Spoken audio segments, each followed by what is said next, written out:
last respect to our brother Mutala at the graveyard, the military graveyard. And, it was a very solemn occasion and also a time for us to all reflect on our lives and the tragedy that has befallen our country. But life must go on, as we say. And as believers in God, we believe that God knows best.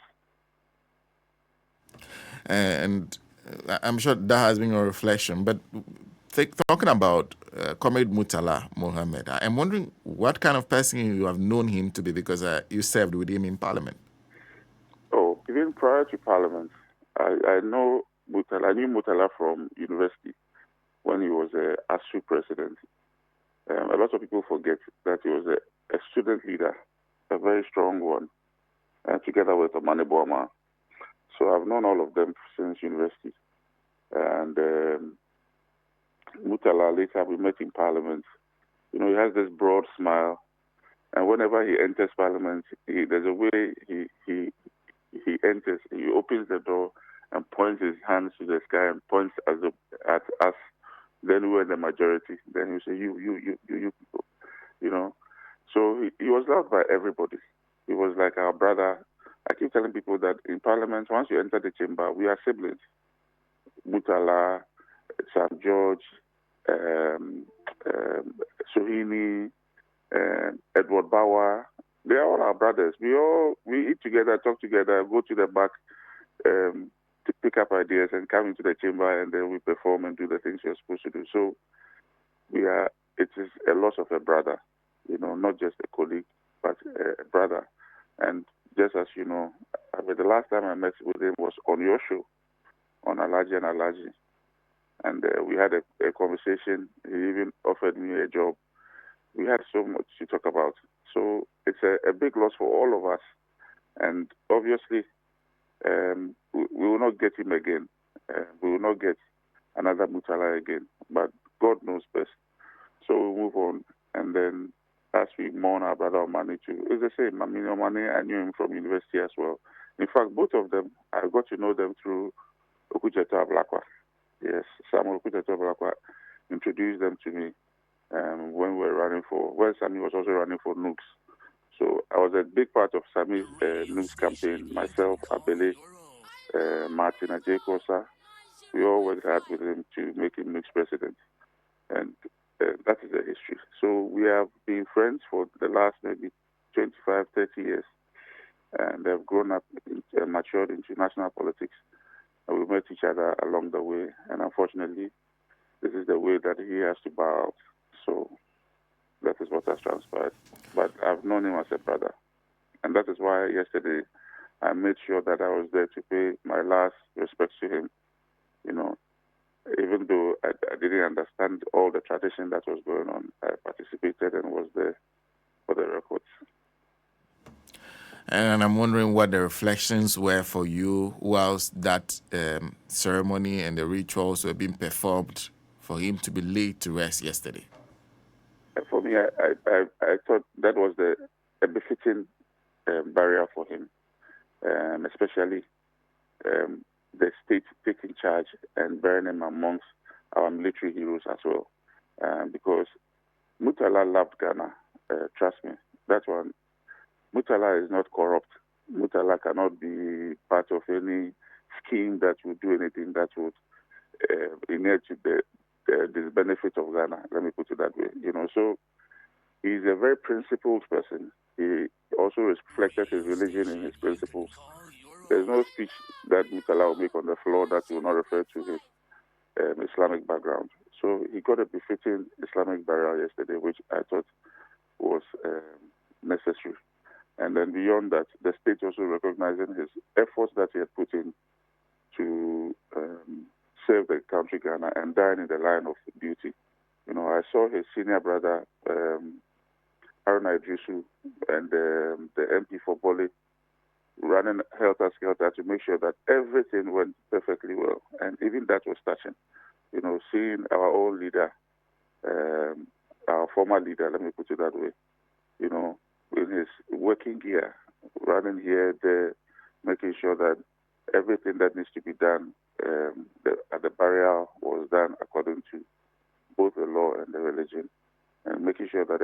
ran smoothly. It was a moving experience that even in his death, people like our leader were out there working hard to make sure that his comrade and soldier that was working for him in Parliament was given a proper burial by the state. So yes, it was all part of the reflections, and then it also spurs us on to work hard for Mother Ghana to make sure that we build a Ghana that is inclusive, a Ghana that all of us feel part and parcel of, a Ghana that every person, regardless of your tribe or religion or creed, feel part and parcel of, and that if you work hard for the state will recognize your efforts that you have put in. So it was all part of the reflections that I had yesterday. And in fact, one of the reflections a lot of people have been having, and I'm sure you have yourself, being someone who has piloted aircrafts before, is how did this happen? How can this happen? How can you say a helicopter just... So people were asking, did he crash with another helicopter? How can he just drop from the sky? These questions, I'm sure, has run through your own mind. Oh, whenever an accident happens, from any practitioner's perspective, there are so many thoughts that come into your mind, But first and foremost, you must understand that the physics behind flying doesn't allow planes to drop from the sky like stones. So planes don't fall from the sky. Planes are not designed in fact, not designed to fall from the sky like stones. That's why they're able to fly and fly over long distances. There are forces that work on an aircraft. There are about 4 basic forces that work on an aircraft. In an helicopter, it's the same 4 basic forces, but there's sometimes... but let me put it this way. Pilots are trained, to be able to maneuver when there are issues. So if our planes can go off, engines can go off, helicopters can go off when they are flying. And we have what you call auto-rotation. Pilots are trained, helicopter pilots are trained to be able to land the plane even without the engine. So it is not... That is why whenever there's an accident, we want to go into the very root causes and not speculate. And it's all a scientific process. It is not a hearsay and what people think and what people know. It is about the knowledge and what the principles of flight that we know from the past. And then if something happens and it defies the principles, then we now investigate and find out. Sometimes they are very, very basic things. There are some things that, even a simple checklist that you're supposed to go through. Sometimes overconfidence and doing something over a period of time, you may skip some of the steps in the checklist, and it can be a problem. So all those things will fall under what you call human error. So there are so many small things that has to be looked at. But as I keep saying, it is not done by an individual, and it's not just your thinking. We'll go from a step-by-step process together with the civil aviation.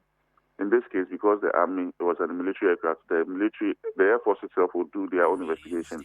Ghana Civil Aviation Authority would have to do an investigation together with them. And then ICOA, the International Civil Aviation Authority, would also participate. There's also the manufacturer of the aircraft. In this case, it's a Z9 Chinese aircraft. The Chinese manufacturer of that aircraft will also participate in the investigations so that we all come to a certain conclusion based on the facts and based on the knowledge. We might not even come to the conclusion today or tomorrow. The conclusion can take about 10 years. Another incident may happen another time in another jurisdiction, and we would compare that to what has happened today, and based on that, a decision will be taken. Or now the reasons for what has happened to this aircraft will be known. There are crucial information that you can glean from the black box and the voice recorder and all that. But that will not be the only reasons. It will give us an information of some of the discussions they had alongside, during the flight, some of the things that the plane itself was doing during the flight. And mind you, Planes are some of the safest. In fact, planes are the safest means of transport in the world. Planes carry over 20, 30 million people a day around the world from all jurisdictions, from continent to continent. And yet, we hear of very few accidents. Ghana Air Force, for example, has an impeccable record when it comes to accidents, So it is not that they are not well trained. No, they have some of the best trained pilots you can find anywhere in the world. They're all trained abroad. They train in America. They come back to Ghana. They continue with their training. There's a whole training program, recurrent training program that every pilot goes through. So training per se may not be the issues. So there might be other technical issues that we would have to learn from. I mean, the Z9 aircraft is not. It's a very well used aircraft because it was actually built in France. The model was built in France and adapted by the Chinese. So it is a well-known aircraft. Many armies around the world and navies around the world are using those aircraft and are working well. I mean, the incidents are not too many. So you might, based on the investigations that would occur in Ghana, know more about the aircraft and how it works under pressure, maybe over time, and when it's fatigued and all that. So, and there are so many things that the investigators will also look at, including the logbooks of the maintenance of the aircraft, which is very crucial, because every maintenance you do on an aircraft must be signed off by a senior engineer, a certified senior engineer. So even if you change the tire, it has to be certified by a senior engineer. A very mundane activity that you do, it must be certified by the senior engineer. So it is not like sending your car to a workshop and the mechanic fixing it and then you move it. No. Every mechanical change of a part, even if you are putting in a brand new part, it has to be signed off. In fact, the part itself must be certified and then tested.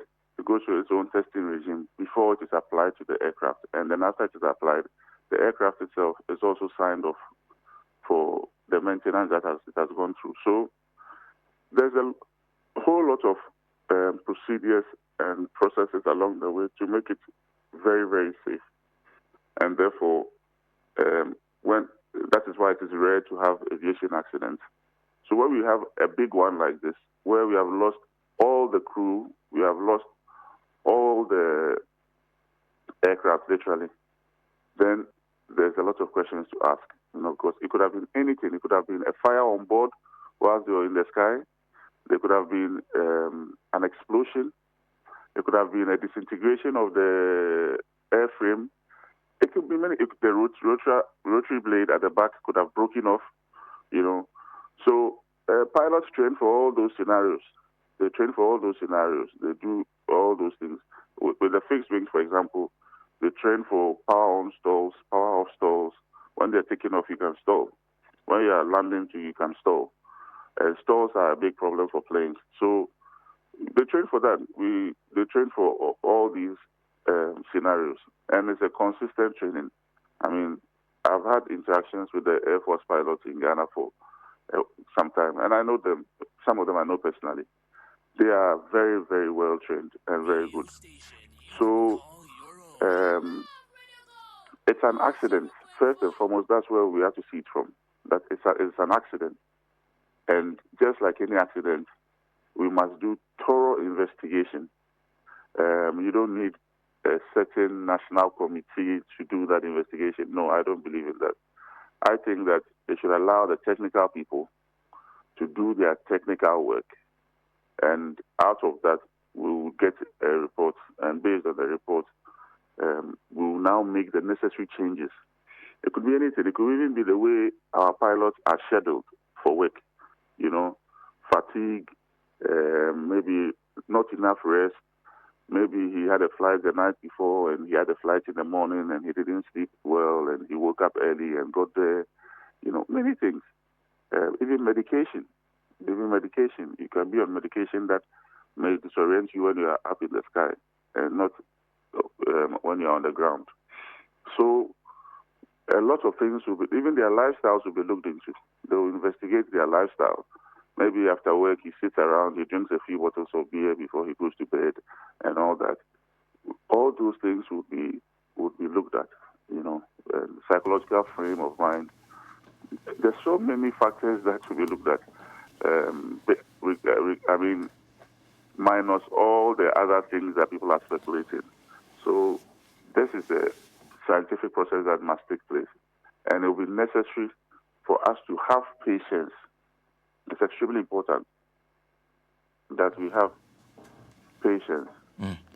And so because you're suggesting that the investigations into this kind of accidents are a time tested, because you're talking about patient process that we must all wait for, because you're talking about it taking sometimes as long as 10 years, and sometimes you'd have to some other accident will have to happen for you to perhaps get a eureka moment and understand the connections. Yes, let me give you an example. Okay. Ethiopian Airways, about 3 years ago or 4 years ago, lost a plane, 2017. Prior to that, a company in Indonesia called Lion Air lost a brand new aeroplane, 737 737 Max. Yes. It was a brand new aeroplane, okay? And Ethiopia also lost their plane 2 years later, or 1.5 years later. Brand new plane. It was on its way from Ethiopia to Kenya, and it disappeared on the radar, and all the people died. About 300 people died in both air crashes. What we realized was that it was the second crash that made us understand what happened to the first crash. So initially, the idea was that maybe there was human error, pilot error, blah, blah, blah. But when the Ethiopian one crashed, they realized that no, it was a manufacturer's error. It was a brand new plane. The planes had been programmed such a way that they took over some activities that the pilots had to take in the plane in case of, during a flight. And so the instructions that was given to the software was overriding the instructions that the pilot was giving to the plane. And that is what caused the crash. I think it was 2017 or 2018. You can verify and check that. So it was a second crash, which was the Ethiopian Airlines crash, that informed us of or gave us the insight into what happened. Because when you looked at the flight history and recorder, with the things that happened to the plane, it was the same pattern. It was the same pattern. So it was based on the second one that we got to know what happened to the first one. It was 6 years ago. It was 6 years ago. So when I say that it may take another incident somewhere, and you realize I didn't say accident, I said incident. It may not become as fatal as this, but it will let us learn from this one and that one, or whatever may occur in the future, and then we can compare and know. So that is it. You mentioned a black box. Yes. What exactly is a black box? Because there seemed to be some level of relief when people said a black box has been found. And how can it help with this investigation? So it is not black in color anyway. It's a voice recorder, and then one is a recorder for the aircraft in terms of the flight history, everything. Okay. So these are recorders. Let me put it that way. One records the cockpit voice record of between the pilot, the air tower, the air civil aviation, and amongst themselves. So it can give us a fair idea of what was happening during the moments prior to the accident. So it is a very crucial information that you get. That's number one. And then there's also information that you get from the aircraft performance itself. So we will get to know all those details. These are technical details. In very modern planes, even while the planes are in the air, for example, you can be getting the information directly to the base. Okay, so when you fly in this big British Airways plane or Emirates plane, the engines are communicating to the base of the airline or to the engine manufacturer, maybe GE or Rolls-Royce, and they can tell whether the engine is performing well, is not performing well, even when you are mid-flight. So they can relay information to both the company and the pilot while the planes are in the air. So technology is very advanced when it comes to that. So the black box is the basic rudimentary information that you would get. But beyond that, even the crash site itself is a place for a lot of evidence. And unfortunately, a lot of the evidence, I believe, was also tampered with by the indigenous people of the area. I saw somebody on TV with one of the watches of the pilot. I mean, a watch can tell so much information, can give so much information, because it can actually tell the time the plane actually crashed, when the watch stopped working. When you pick the watch and you see the watch, you can tell the time it stopped working if the person has not tampered with it. Why the watch didn't burn and the bodies got burned, but the watch didn't burn? Is it that the aircraft disintegrated in the sky and was burning, or it hit the ground before it started burning? All that information can be gleaned from the wreckage.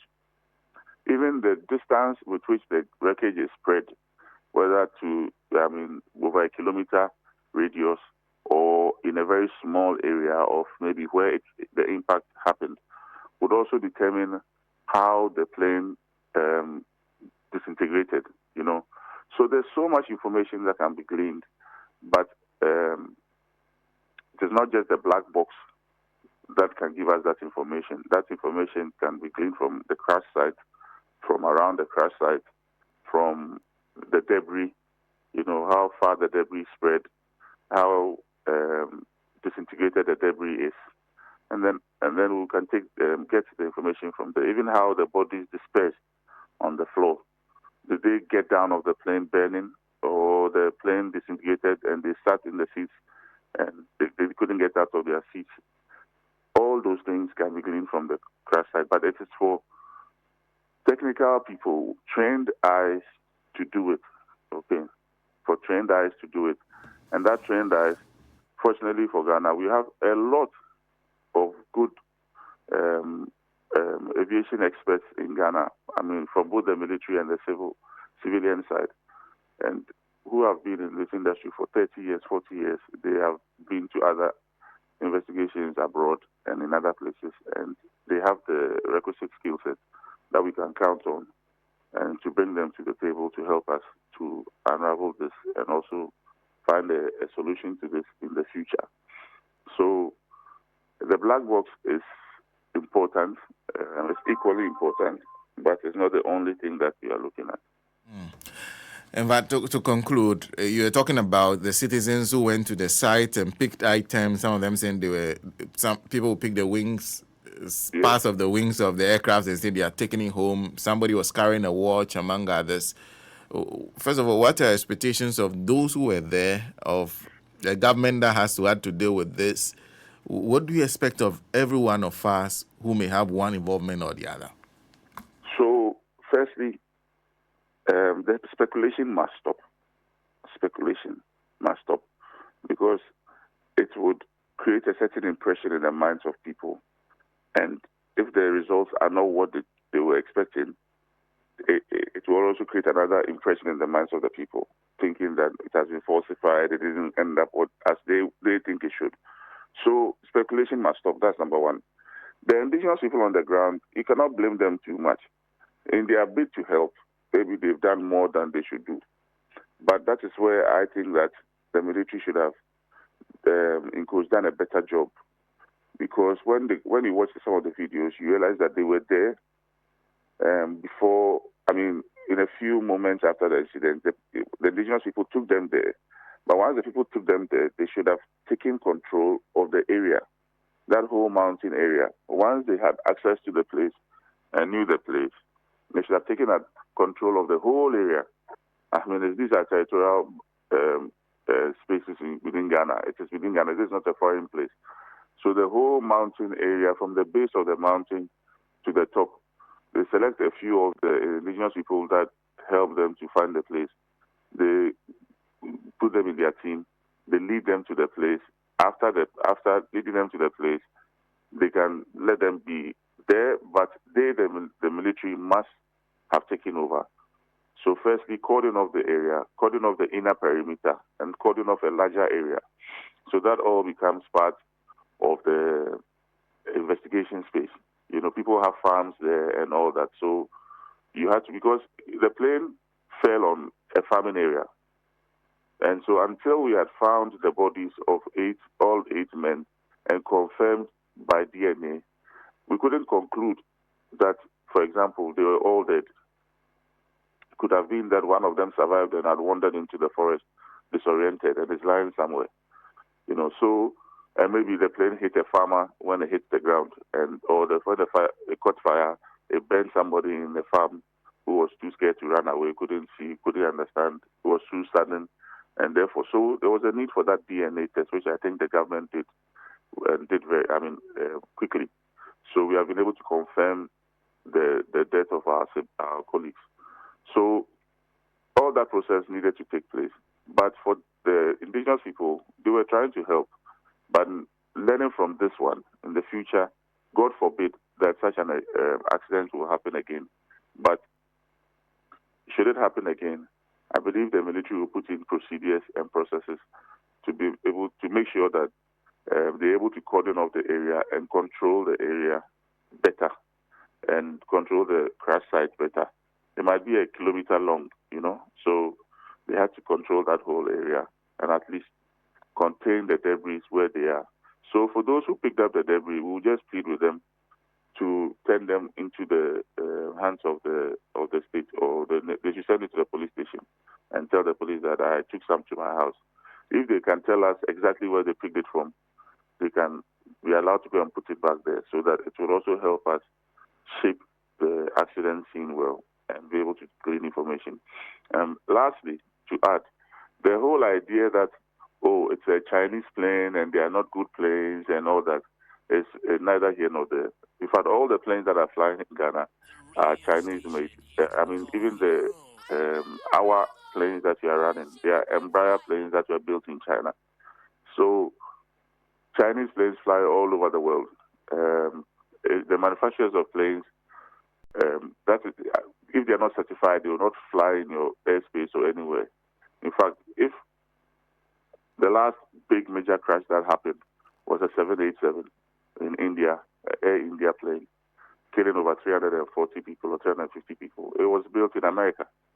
So the jurisdiction of the plane that has been built, there are hundreds of aircraft manufacturers all over the world, but the three big ones are European, American, and Brazilian. Embraer, for example, is from Brazil. A lot of people don't know. It's a Brazilian plane. Most business jets are built in Canada by Bombardier. And today, China has built a brand new aircraft through a Chinese company called Comac, which is as good as any other plane. The biggest low-cost airline in Europe now, called Ryanair, is in discussions with them to buy hundreds of these Chinese planes. So, people are saying that no, Chinese planes are not good, Chinese planes are not good. No, it's not true. Airplanes are not like other things. And for many of the products that we use today all over the world, they are made in China. Even the things you buy in America are made in China. The things you buy in Africa are made in China. When we go to Europe to go and shop, the things we buy in Europe are made in China. When we go to Dubai to go and shop, the things you buy in Dubai are made in China. 99% of them are made in China. So Chinese goods are as good as any goods coming from anywhere in the world. And they also have very good records in terms of safety. Thank you so much, Senna. Thank you, Nee, and thank you. I really appreciate it. HANSON NORTEY is a certified pilot, former member of Parliament for Tema Central, joining us on the line. In fact, is provided a lot of clarity for some of the things we've been hearing, and I'm sure if you've been helped. And NSM, the interesting part is where he was talking about, because everybody has been complaining about why did they pick the things of the site and were taking home. What do you call it? But I also don't think. I also don't. Yeah. Sometimes people feel that, so that someday I'll tell my children that when the helicopter fell, this is what happened. I will tell the story and show them evidence. And there are many things that people do. Well, there are many things that people do. But you see, it's also a part of perhaps the kind of education we get as a people. That when a tanker gets into an accident, somehow maybe, I don't know the right word, but rolls over sort of. Gets and in that moment, there's nothing. There's no explosion, anything. It all looks good. The first thing we want to do is to go and start scooping oil. Yeah. It speaks to the kind of education we get, not only in schools, but also those of us in the media, that we do a poor job, perhaps. Maybe we focus too much on arguments between politicians, and we fail to do the basic things that people need to understand. We're missing out on the education part. What do you do? And I'm wondering what the people who are living there, the local radio station, what they were telling them, what even the presenters knew about what you're supposed to do in this moment, and how they try to get the education through. But if you're listening to us in any of those areas and you have a wing of the aircraft, please send it back. Yeah. If you have a watch, send it back. In fact, in every tradition, when you die in an accident, they call you amachi woman. Amachi woman. So, like, your life was lost in bloodshed. So when you see somebody like that and you see their things, you don't readily pick it up. Because in every tradition, they believe that there are consequences to you just seeing people involved in an accident, and then the money is there, and you start picking money and all those things that you're not supposed to, actually. So there are a few things we need to learn. And I hope it will be a whole learning process for all of us. We need to go through the routines. Everybody will have their conspiracy theories. This is what happened. That is what happened. But unfortunately, none of us knows enough about aircraft to be certain. I don't know about helicopters. In fact, I haven't flown in a helicopter before. Plane craft, flown in it once. So I don't know about them that much. You can see them, but you do not know unless you learn. So I think that I agree with me when he says that allow the professionals to do their work. We like conspiracies. I know they mean that though. Yeah. Ebi mu ka de na to the extent I say omuna no me pilot no. Yeah. And never gets to. That's why we never get to the bottom of anything. Hey. Because whatever results we get, we won't believe it. I tell you. Because we've already told ourselves that this is what happened. Yes. There can be no other explanation for this, even though we have limited on sometimes no knowledge about the issue involved. I tell you. We want what we believe to be what is heard. And that's how come we operate everything on metaphysics, not physics, not the scientific physics. So everything is spiritual, metaphysics. Everybody, when a plane falls from the sky, oh, it is God that has pushed the plane down. If we have to find so we have no learning curve in this country. And that's how come we are not making so much progress. No learning curve. Like, this has happened. And a helicopter is manufactured by humans. And there are principles that they are using in doing it. A helicopter flies based on science. It's not God that carried the helicopter in. No, it flies based on science. It doesn't work like that. So first of all, the very first thing you do before you go to and those things is, one, understand why. This thing is supposed to operate this particular way. How did it happen that it didn't operate in that way on that day? Just understand it first. If you don't have any solution, it's like you take somebody to the hospital, one hospital to another, and far. So you take